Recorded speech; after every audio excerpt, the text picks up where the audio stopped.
With Backyard Farmer being 65 years old this year, we're doing some special segments on what is old is new again. I'm with Mark Canney, Parks and Recreation, and we are at the corner of 33rd and Sheridan, and there is some great big honkin' project going on here that is probably taking old things and restoring. So what is this, Mark? Absolutely. We're glad to have you here today at what we're calling the Pioneer Restoration and Renovation Project. Pioneer Woman was a sculpture donated to the city by the Women's Club back in the 30s, and we recently undertook some renovations to upgrade her, including some site work that we're doing today. We added a trellis that was historically there. We've updated it from the wood to a metal structure that's kind of half circle in shape, and we've added some walk loops around her. Today we're working with a group of volunteers to implement a sensory garden. And as you know, sensory gardens traditionally focus on the 5 senses, interesting textures, shapes, smells, colors. But we're adding a little bit of a twist by trying to focus on pollinators and native plants in this sensory garden.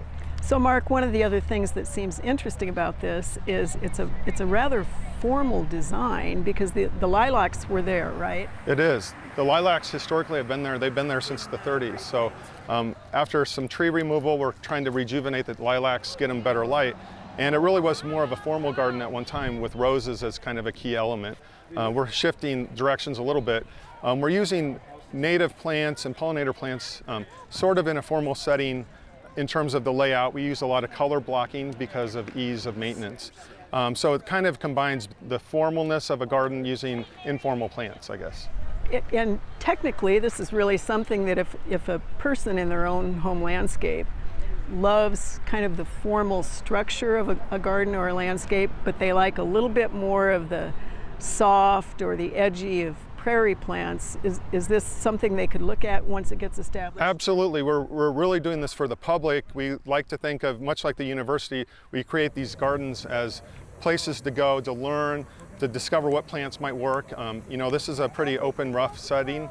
We are adding some irrigation just for a supplement, but it's really a trial garden in the sense of how do these plants that are both native and attractive to pollinators, how do they work together and how do they work in the landscape? So this is really fun, Mark, to actually look at this project that is taking what is old, making it new again. We're going to really look forward to coming back and seeing what it looks like after all these plants are in the ground. We'll be excited to have you come back. Thanks, Awesome. Kim. Thanks.